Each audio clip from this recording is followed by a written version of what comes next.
Hi friends, welcome to my channel. బాగి బెడ్రూమ్లో కూర్చొని తన తలకి తగిలిన దెబ్బని తాకి చూసుకొని నొప్పితో అమ్మా అని అంటూ ఉంటుంది. చిత్ర కొత్త కోడలిగా ఇంట్లోకి అడుగు పెట్టేటప్పుడు గడప దగ్గరున్న నిండు కలశాన్ని కాలితో బలంగా తన్నడంతో ఆ కలశం వచ్చి బాగి నుదురికి తగులుతుంది. దాంతో బాగి తలకి దెబ్బ తగులుతుంది. అలా నొప్పితో బాధపడుతున్న బాగి దగ్గరికి అమర్ పసుపుతో వచ్చి ప్రేమగా ఆ గాయంపై పసుపు పెడతాడు. బాగి నొప్పిని చూడలేక అక్కడి నుండి అమర్ వెళ్ళిపోబోతూ ఉంటాడు. అప్పుడు బాగి పైకి లేచి నిలబడి ఏమండి అని పిలుస్తుంది. అమర్ అక్కడే ఆగిపోతాడు. మీరేం టెన్షన్ పడకండి, ఇంట్లో వాళ్ళందరినీ చూసుకోవడానికి నేనున్నానండి అని భరోసా ఇస్తుంది బాగి.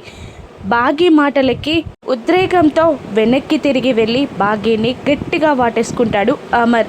అది చూసి షాక్ అయిన బాగి అమర్ చుట్టూ తన చేతులని బిగిస్తుంది. అమర్ బాగీలా ప్రేమ బలపడనుందా? చిత్రకి అమర్ బాగి కలిసి ఎలా బుద్ధి చెప్తారో రానున్న ఎపిసోడ్స్లో చూద్దాం.